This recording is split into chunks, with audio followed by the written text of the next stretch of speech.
Estamos unidos hoy a todos nuestros hermanos y hermanas de Iberoamérica. Bendito sea el nombre del Eterno.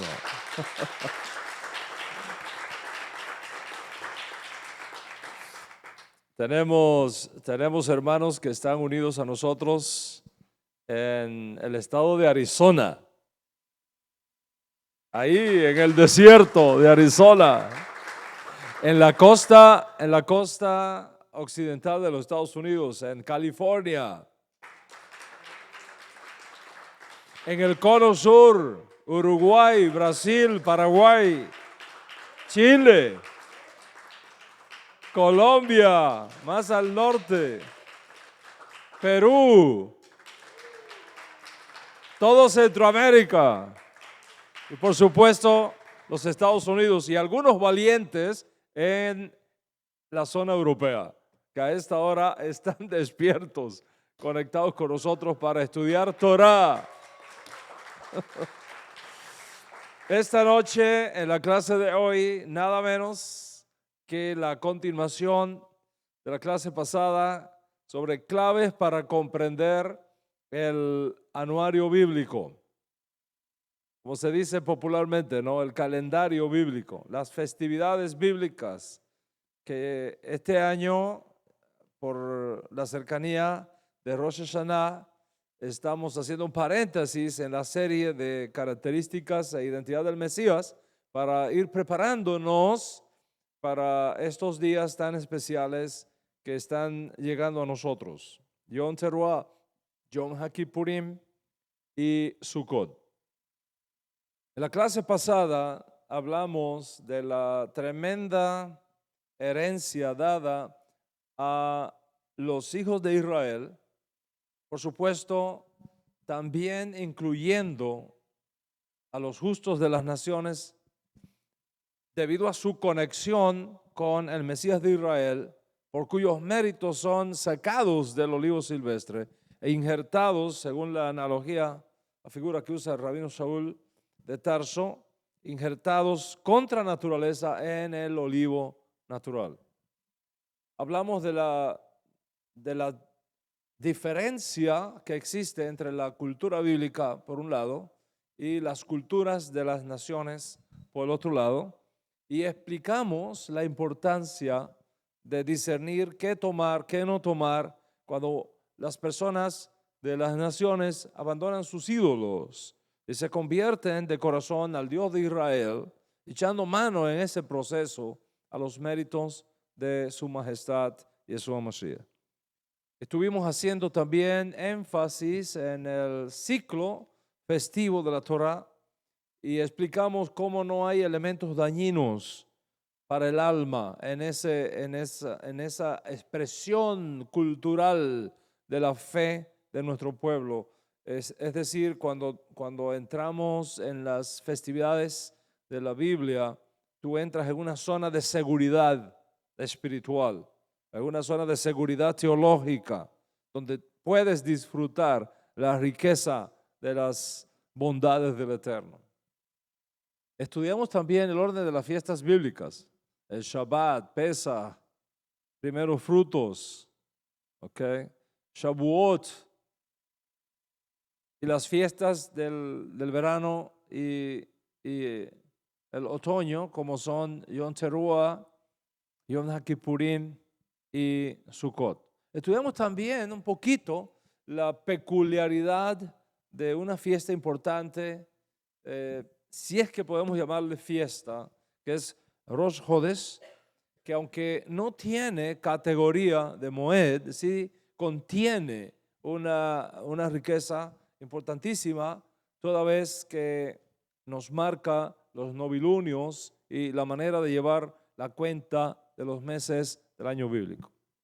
Mencionamos también como abuelo de pájaro algunas fiestas históricas que no son necesariamente la Torah, pero que forman parte de nuestra cultura y tradición hebrea. En este caso hablamos de Hanukkah, hablamos de Purim, hablamos de los ayunos de la casa de Israel, y en estos días modernos que vivimos, pues tenemos Yom Shoah, Yom Jerusalén, recordando estos momentos importantes de la historia moderna de nuestro pueblo Israel.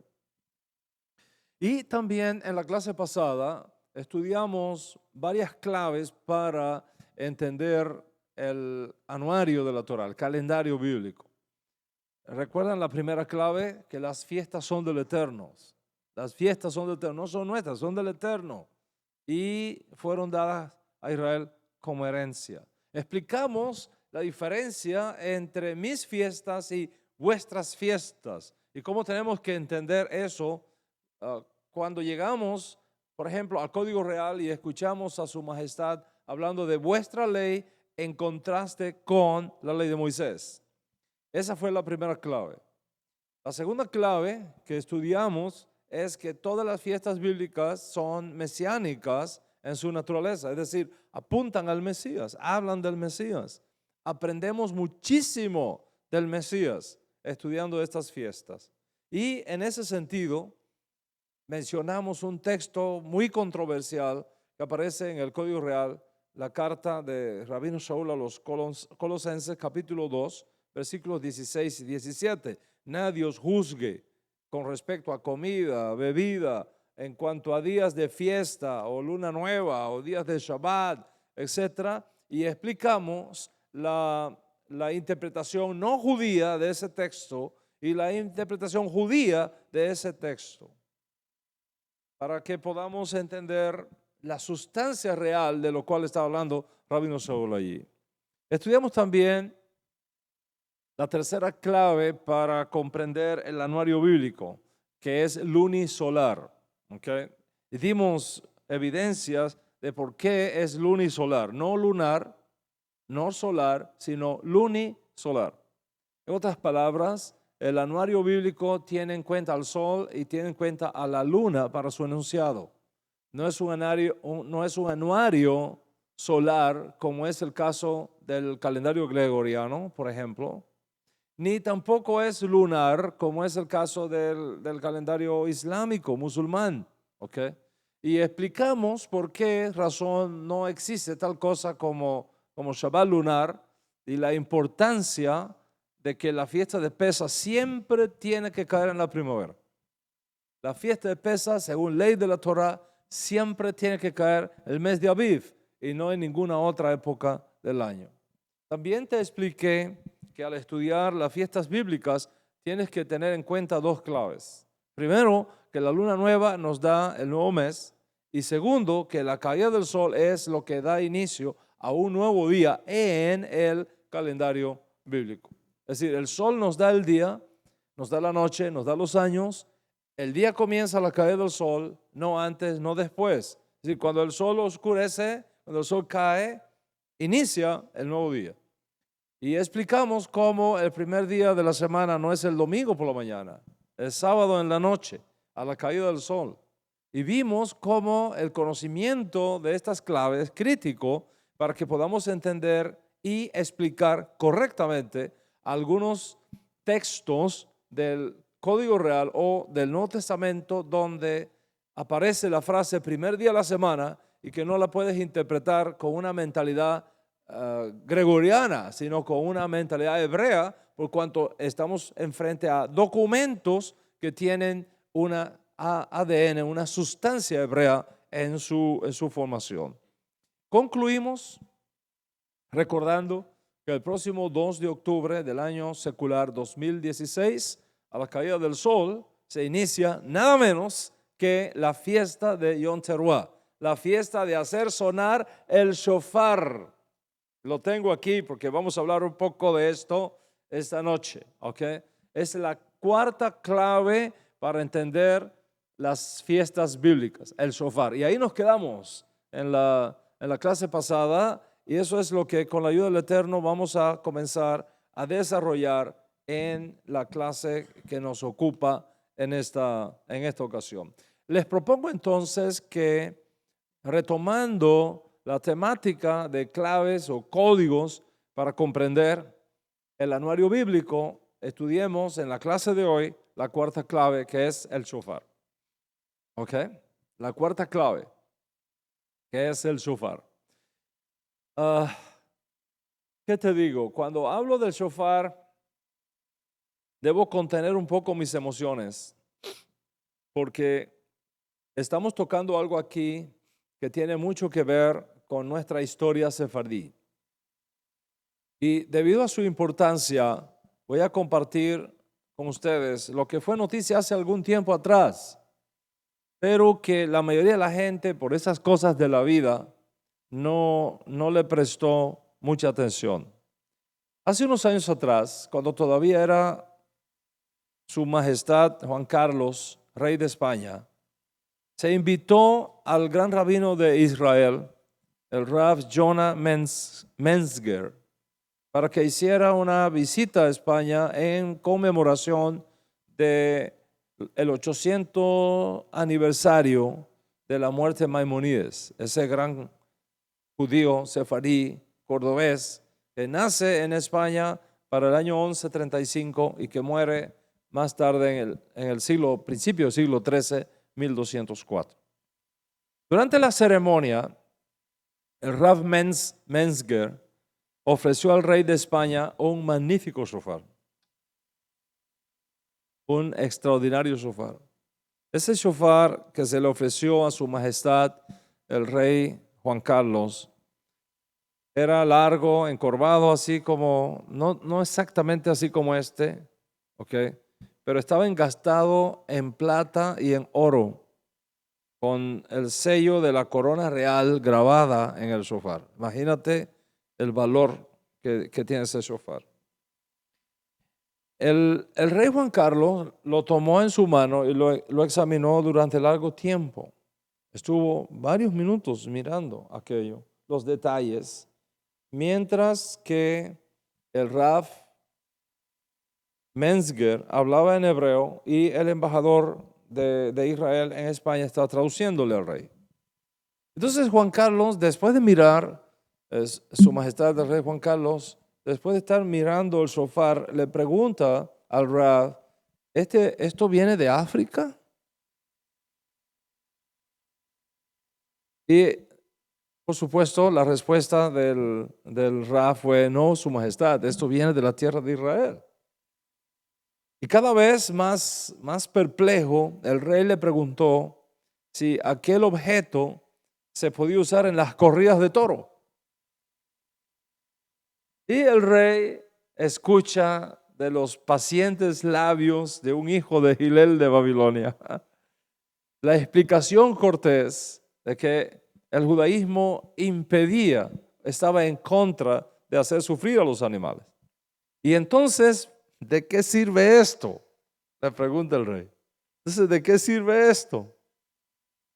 El Rav Menzger aprovechó esa conversación para recordar a su majestad el rey un capítulo doloroso en la historia de los judíos de España. Y el rey escuchó atentamente. Su majestad, este regalo va a permitirnos terminar de manera definitiva con la historia. Hace más de 500 años, la edad de oro del judaísmo terminó bruscamente cuando sus antepasados, el rey Fernando y su esposa Isabel, la católica, incitados por el inquisidor Torquemada, expulsaron a mis antepasados de Sefarad. Los judíos que tanto habían contribuido al desarrollo de su país tuvieron que huir. Y tuvieron que huir abandonando todos sus bienes para instalarse en otros países que le abrieron las puertas, otros pueblos más hospitalarios que el suyo. Algunos se quedaron en España y se convirtieron al cristianismo, pero guardaban en secreto las leyes y las costumbres judías. Actuaban en público como católicos devotos, pero respetaban las leyes de la Torá y las costumbres de nuestro pueblo, encendiendo las velas del Shabbat en los armarios y en los closets de sus casas, para que nadie los descubriera. Su majestad, en los días de fiesta, aquellos marranos se reunían en los sótanos de sus viviendas para rezar. Nuestro rezo de Kol Nidre, al principio del oficio de Yom Kippur, es atribuido a esos marranos que anulaban de esa manera sus declaraciones de pertenencia al catolicismo. Rezaban con fervor, pero en voz muy baja, para que la Inquisición, que sabía muy bien torturar y muy bien quemar a los herejes, según ellos, no los descubriera. Para Rosh Hashanah, Su Majestad, los judíos aquí en Sefarat se enfrentaron a un dilema.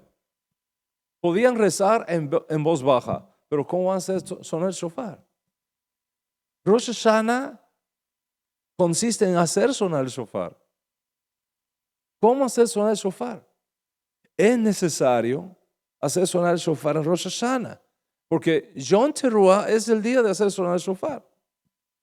Su Majestad, un jefe de la orquesta de Su Majestad de aquella época era de origen judío y encontró una solución muy original.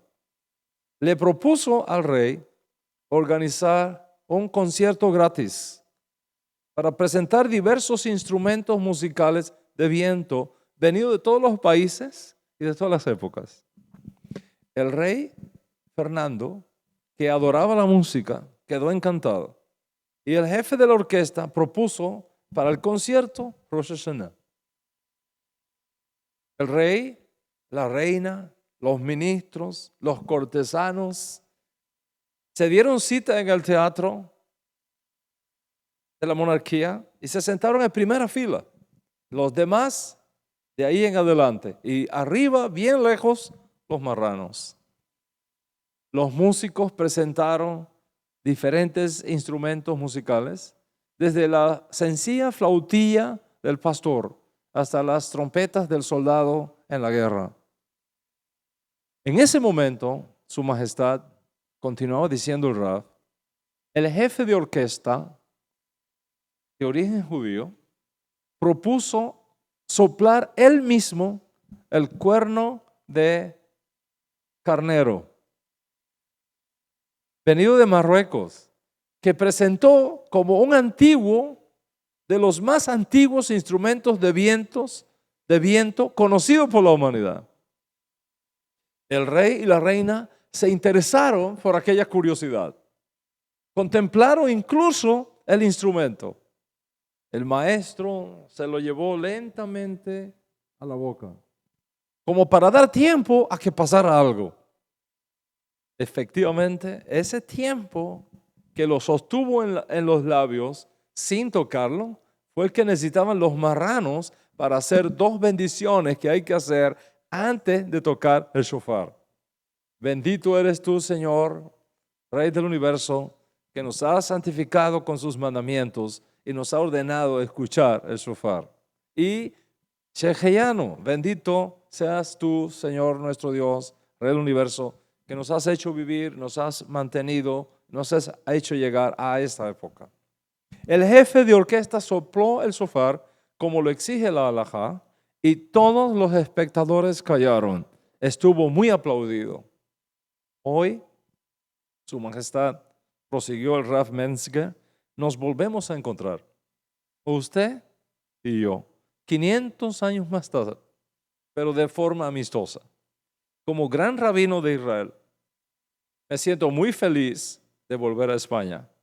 Y en nombre de mi pueblo, le doy las gracias porque ahora los judíos pueden vivir finalmente libres en su país. Gozan de libertad de culto y el día de Rosh Hashanah pueden tocar el shofar en las sinagogas que usted ha permitido que sean restauradas en Sefarat sin temor y sin miedo.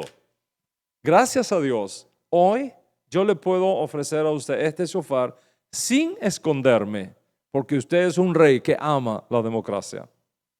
Ahora en España, los judíos podemos rezar sin temor.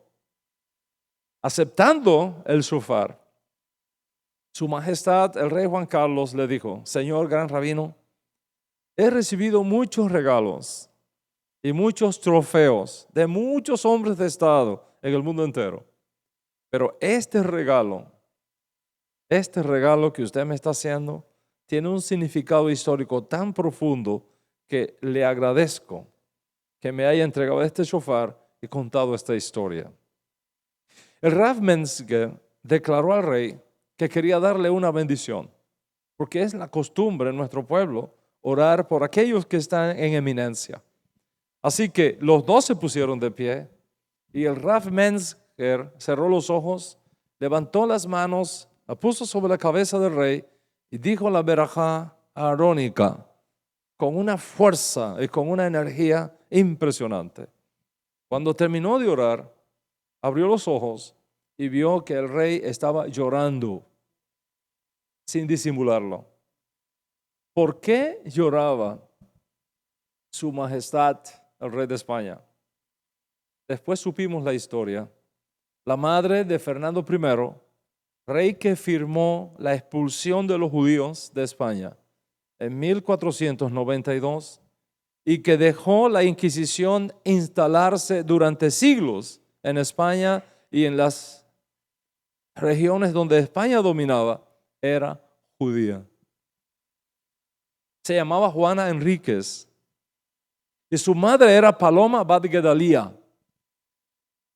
El abuelo paterno de Juana Enríquez, el señor Alfonso Enríquez, señor de Medina de Roseco, que fue padre de Fabrique de Castilla y cuya madre era Paloma Begedalía, era nieta de Shlomo Hasaken ben David, descendiente del rey David. De modo que cuando el alma judía de su majestad, el rey de España, lloró, ya tú sabes lo que tuvo que haber pasado cuando escuchó el sonar del shofar, porque está escrito: tocaré el shofar y los hijos vendrán temblando desde occidente. Ahora pueden darse cuenta por qué dije al principio, cuando hablo de shofar tengo que contener mis emociones, porque estamos tratando algo aquí que tiene que ver muchísimo con nuestra historia sefarí. Entonces, ¿cuál es el código bíblico relacionado con el shofar? ¿Cuál es el código bíblico relacionado con el shofar? ¿Por qué el shofar es una de las claves para entender el misterio profético de las festividades bíblicas?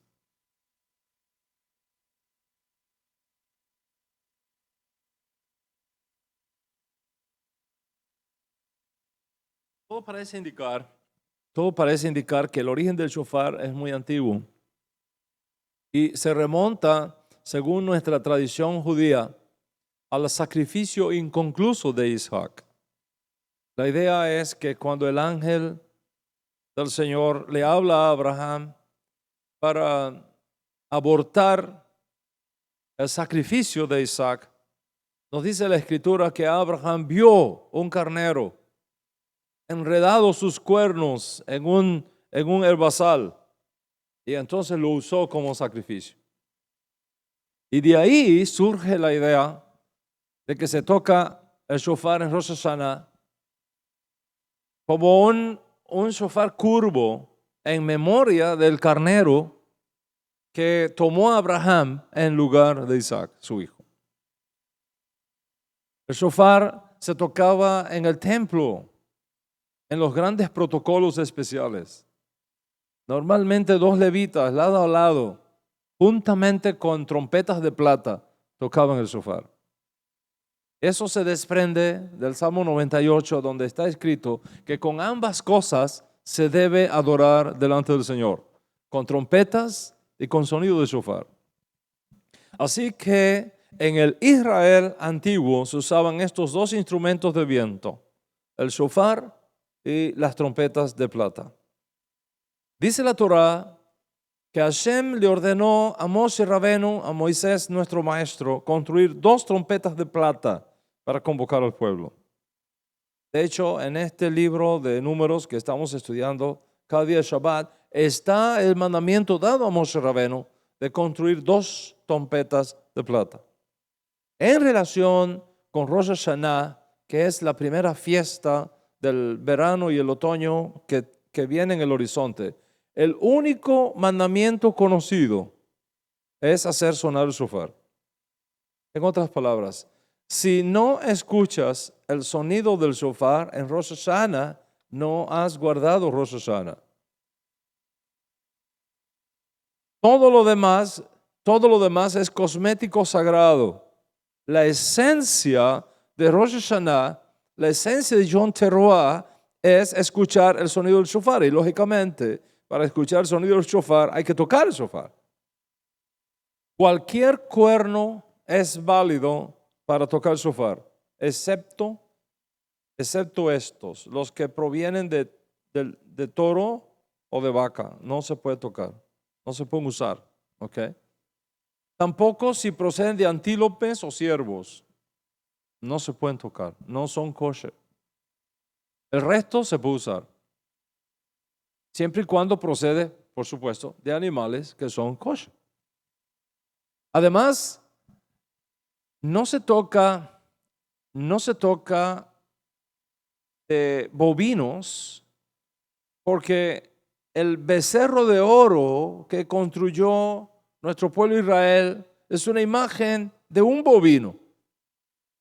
Y nuestros sabios declararon que no se puede usar para la ceremonia de Rosh Hashanah, porque sería como traer a un acusador de nuestros hermanos para santificar lo sagrado. Por lo tanto, no está permitido.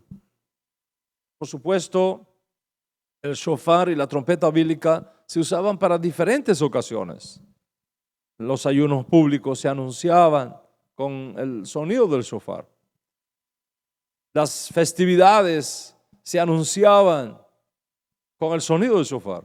Es más, en Israel, cuando yo vivía en Israel, era normal todos los viernes, cuando estábamos haciendo las últimas compras para el Shabbat, y faltaban unas 2-3 horas para el Shabbat, comenzaba a sonar el shofar por todos lados, anunciando a la gente: hey, ya traten de resumir lo que van a comprar porque viene el Shabbat. En los días bíblicos se usaba para las diferentes razones para las cuales convocar al pueblo. Una reunión festiva o una reunión para la guerra. Se usaban ambos, el shofar y las trompetas de plata. Si ustedes recuerdan, la revelación de Hashem en Sinaí estuvo acompañado por el sonido del shofar. Dice la Torá que el sonido del shofar iba en aumento. También recordamos que cuando Josué toma Jericó, una de sus estrategias fue usar el shofar. Mientras se le daba vuelta a la ciudad. Es tan interesante esa estrategia de Yeshua ben Nun, que voy a leer para ustedes lo que dice nuestra Sagrada Torá. Después de que Josué o Yeshua le habló al pueblo, los 7 sacerdotes con el shofar, cuernos de carnero, shofar, comenzaron a marchar en la presencia del Señor, sonando el shofar mientras marchaban.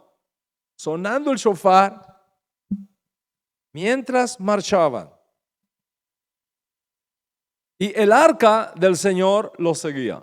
Trata de imaginarte eso. 7 sacerdotes delante, cada uno con un shofar,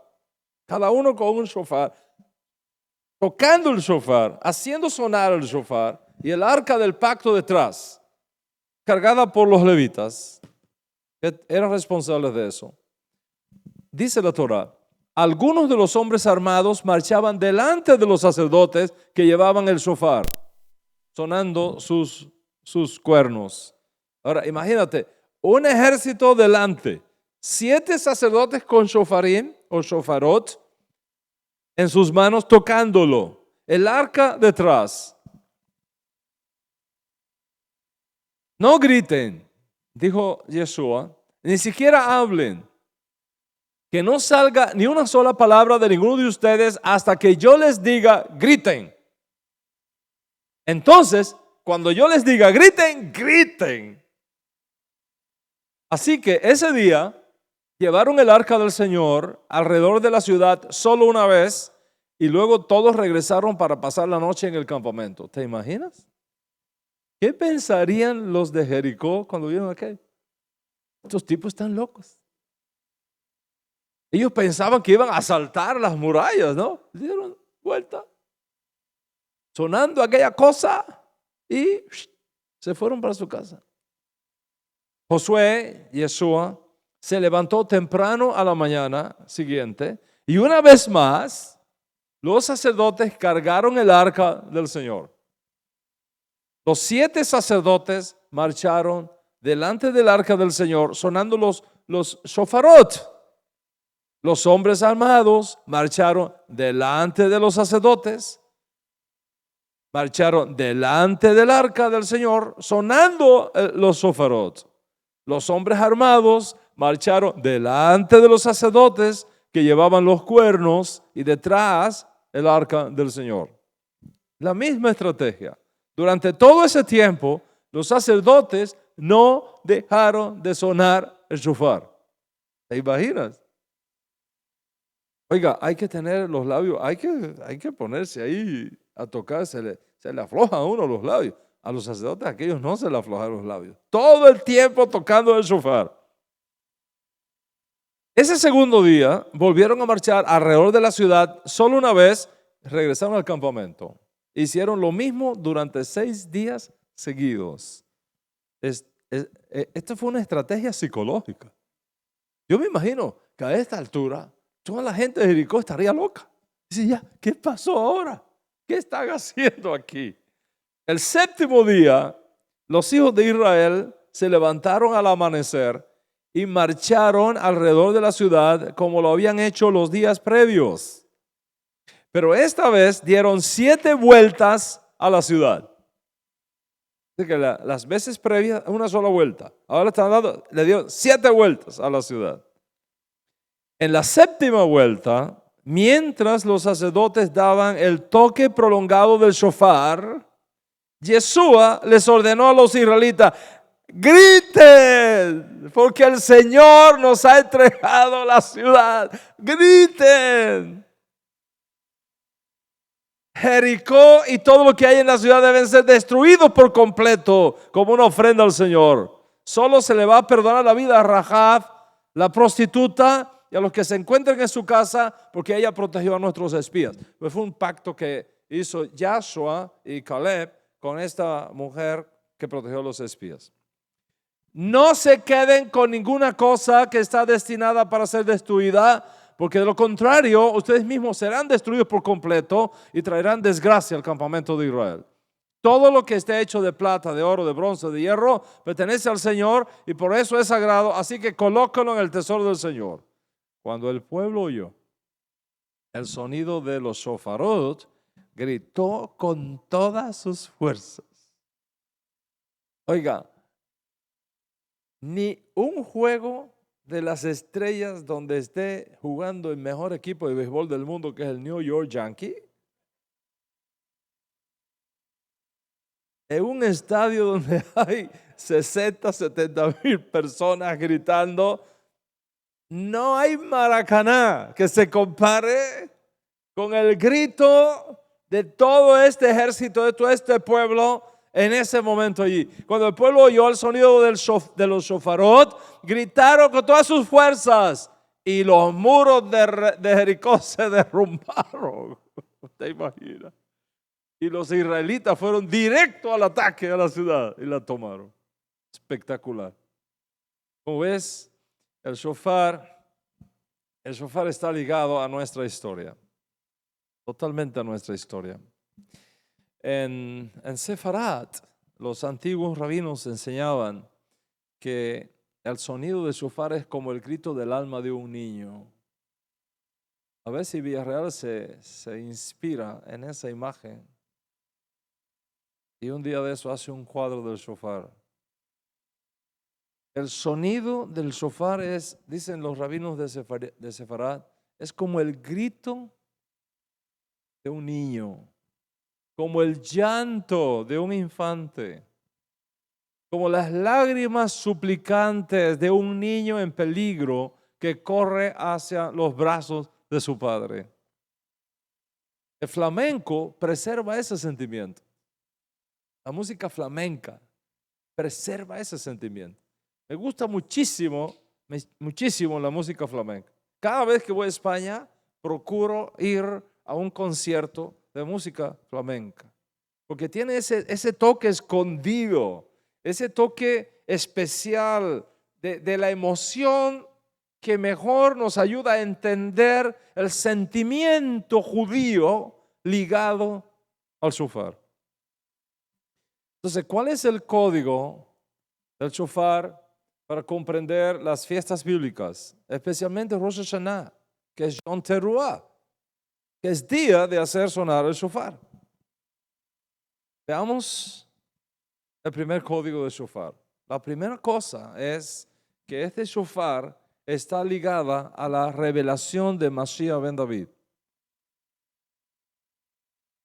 Este shofar está ligado a la revelación de Mashiach ben David. Es creído en nuestro pueblo que será en la edad mesiánica cuando la revelación completa de Dios Altísimo tendrá lugar en el mundo. La edad mesiánica será una época de enorme elevación espiritual, cual nunca antes ha conocido la humanidad. En la era mesiánica, el hombre alcanzará la estatura espiritual del Mesías. ¿Te imaginas? Será un tiempo de perfección de todas las cosas. Y esa experiencia que se transforma en un kiddush de esperanza, está relacionado al sonido del shofar. Y ahora puedes entender por qué dijo el maestro: cuando el Mesías venga, irá precedido con ángeles del Señor, tomando cada uno su shofar. Tomando cada uno su shofar. ¿Te imaginas eso? Hay un principio de interpretación de la Torá que se conoce como analogía de expresiones. Y lo que eso significa es que cuando nosotros encontramos en un lugar de la Torá una frase o una expresión que previamente aparece en otro lugar, las provisiones halágicas, legales, jurídicas, proféticas que están en la primera aparición se aplican a la segunda centuplicadamente, potencializadamente. ¿Te imaginas? Quiere decir que si la primera redención fue grande, la segunda será más grande. Si los milagros que acompañaron la primera redención fueron grandes, los milagros que estarán acompañando la segunda redención serán más grandes. Entonces, si cuando se entregó la Torá hubo muchos ángeles tocando el shofar y la segunda redención es más grande, imagínate cuántos ángeles se harán presentes aquí en la tierra previo a la manifestación inminente de Mashiach ben David. ¿Cuántos ángeles bajaron al monte Sinaí tocando el shofar, del cual dice la Torá que su sonido iba en aumento? ¿Cuántos ángeles bajaron? La Torá nos dice cuántos.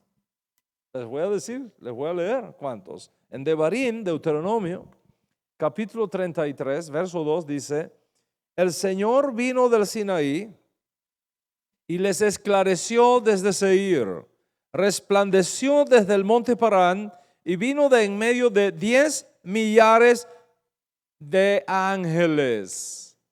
10 millares de santos. 10 millares. ¿Cuántos son 10 millares? 10,000. 10 millares son 10,000.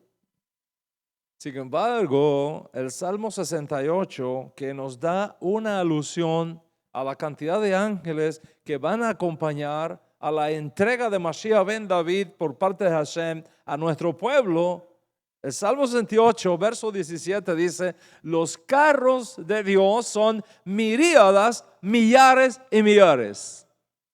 ¿Te imaginas ese número? Miríadas, millares y millares. Observa eso, escucha. Miríadas, millares y millares. Es decir, 20,000 millares de miles de ángeles. 20,000 millares de miles de ángeles. Wow. Si multiplicas 20,000 millares por 1,000, 20,000 millares por 1,000, me imagino que eso debe ser como 20,000 por 1,000 al cuadrado. Es decir, cuando yo estaba preparando esta clase, tomé mi celular que tiene una calculadora, ¿ok? Y puse, lo voy a hacer para ustedes, ¿ok? 200 millones, ahí caben 200 millones por 200,000. Y me da error, no cabe. No cabe. Vamos a dejarlo ahí para que algunos de nuestros matemáticos nos busquen estos números exactos. Pero les digo una cosa, es bastante. Es bastante. De manera que el shofar está unido a estas cosas tremendas. ¿Ok? Fíjate bien. Primero, la eliminación del Yetzer Hará de los redimidos, experimentando esa estatura superior de la provisión de Dios Altísimo. ¿Ok? El hecho, piensa en esto, el hecho de que el uso del shofar es de origen animal y que se usa para Rosh Hashanah, significa que aún la parte negativa tuya, tu alma animal, será usada para el servicio a Dios. Segundo, que el proceso para que un shofar sea shofar nos habla de esa riqueza. Para que un shofar llegue a este punto que está acá, se necesita pasar por una fase, un proceso, ¿ok? Serie de fases, un proceso. ¿Cuál es el proceso?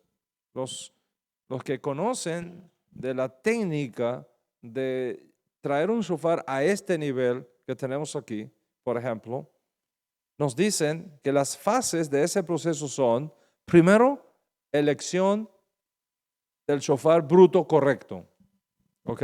Pues ya sabemos que algunos no se pueden usar. ¿Ok? Primero es la selección. Después viene la segunda fase, que es la limpieza interior del shofar. Después viene la tercera fase, que es la limpieza exterior del shofar. Fíjate el orden. Primero, la selección. Segundo, la limpieza interior. Después, la limpieza exterior. Después, la apertura de la boquilla. ¿Por dónde se sopla? ¿Ok? Y finalmente, la terminación. Y todo eso, lógicamente, nos habla del proceso de purificación del alma, hasta que finalmente seamos libres de la presencia de Yetzer Hará completamente y para siempre. Libres completamente. En aquel día, el día de la terminación, seremos libres de la presencia de Yetzer Hará para servir de corazón a nuestro único Dios verdadero, el Dios de Abraham, Isaac y Jacob, el Dios de Yeshua, nuestro Mesías. Esto es lo primero. Cuando hasta nuestro lado oscuro se va a convertir en un cádiz de alabanza delante del Eterno. La segunda cosa a que está unido el shofar es la revelación final de Hashem en esta edad presente. Y la tercera cosa que está unido el shofar es la redención final y el establecimiento de la edad mesiánica. Piensa un poquito en eso. Hablamos de la edad mesiánica, hablamos de esta edad presente, de la edad mesiánica, del mundo por venir. Y a veces no nos damos cuenta de lo que significa la edad mesiánica. Piensa solamente en esto. La edad mesiánica será una era, un tiempo donde el hombre podrá experimentar una comunión íntima y perfecta con Dios, el creador del universo. Y el shofar expresa esa relación. ¿Y por qué la expresa? Porque el shofar, como la Torá, no se vuelve nunca impuro. No se vuelve tamé, nunca. Nunca. Y eso indica que una vez completada la redención, el hombre no podrá perder ya nunca más su relación íntima con Dios. No perderemos nunca más nuestra relación íntima con Hashem. Será una relación tan pura que no tendrá ni arrugas, ni manchas, ni cosas semejantes. Entonces, cuando se toca el shofar así, y especialmente en el contexto de Yom Teruah, en el contexto de Rosh Hashanah, se enfatiza esa esperanza. Es por eso, Moran Berrabotai, que el shofar en Rosh Hashanah es como una alerta espiritual. Como decía el rabino Shaul de Tarso, despiértate, tú que duermes, y levántate de ese letargo para que te alumbre Mashiach. En otras palabras, el sonido del shofar es una avenida doble. Es a two-way. ¿Ok? Relationship. Two-way. Suena el shofar, pero tú tienes que hacer tu parte. Tú tienes que responder al sonido del shofar. Tienes que levantarte de tu letargo espiritual. En otras palabras, escuchar el shofar por cumplir con el mandamiento no es escuchar el shofar, eso es religiosidad.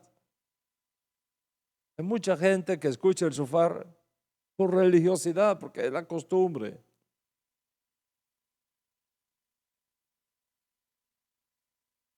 Escuchar el shofar en Rosh Hashanah solo es kasher cuando llevas en el alma la intención de conectarte con Dios, de unirte con Dios, de ser una ejad con el Creador. Ya les he enseñado en otros lugares y ocasiones que la palabra mitzvah en hebreo contiene la idea de conectar, de unir. Las mitzvot no son simplemente homework, no son tareas escolares para que hagas en la casa. Las mitzvot son recursos espirituales para que puedas abrir los canales de comunión con tu Padre que está en los cielos, y sobre esos canales venga la bendición que va a marcar tu vida para bien y para paz. Y el proceso de unirte al Eterno, ese proceso de unirte al Eterno requiere mucha humildad. Mucha humildad. De hecho, el shofar representa humildad.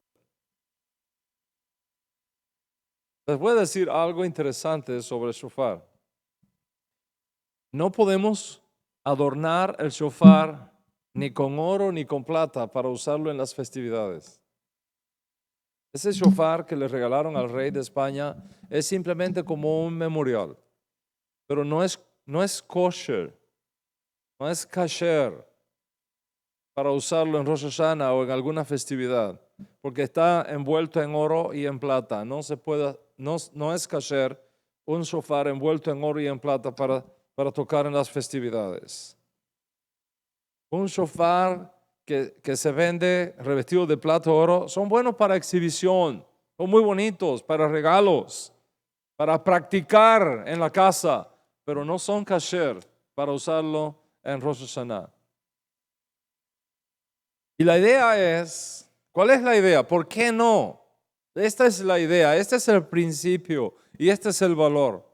Si las cosas materiales son las que nos adornan el alma, representada en el shofar, y no la sed por el Dios vivo y santo, entonces no hemos entendido para nada el secreto del shofar.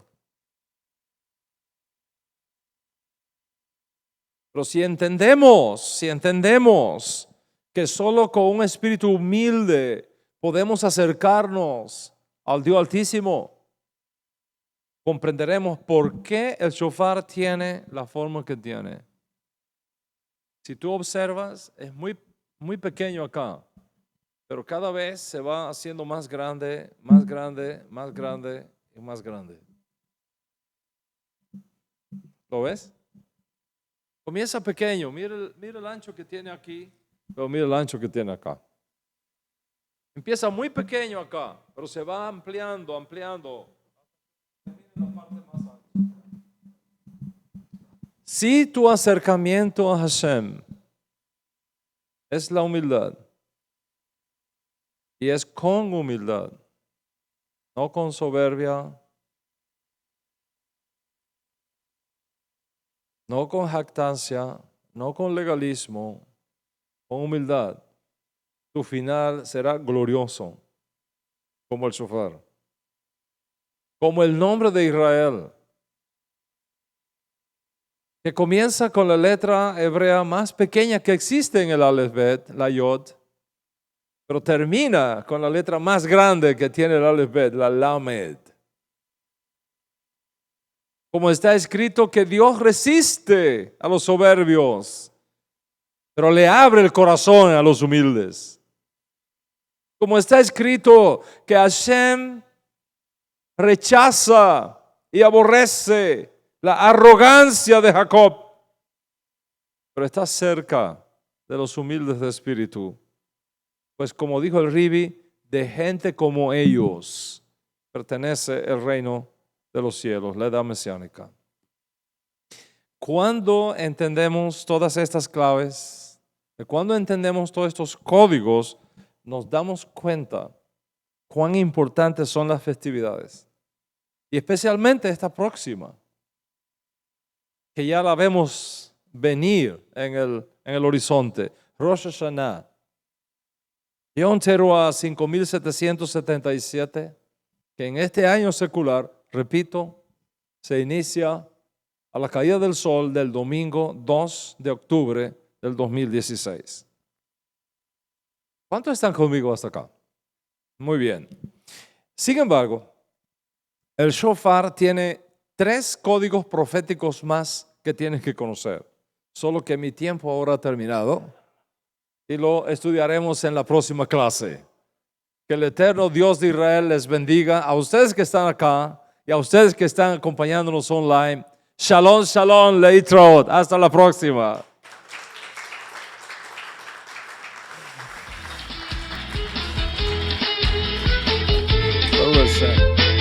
El doctor Dan Ben Abraham por más de 30 años ha enseñado principios hebraicos a miles de estudiantes por todo el mundo, compartiendo sus conocimientos en innumerables libros, en enseñanzas persona a persona, en conferencias presenciales y en internet, así como programas de radio y televisión.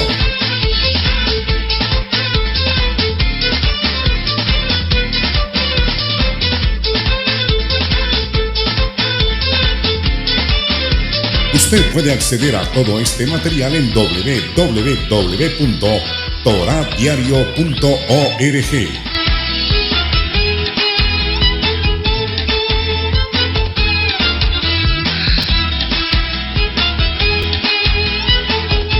La Alianza Mesiánica Internacional AMI presenta al doctor y educador Dan Ben Abraham en su conferencia en línea. Bienvenidos.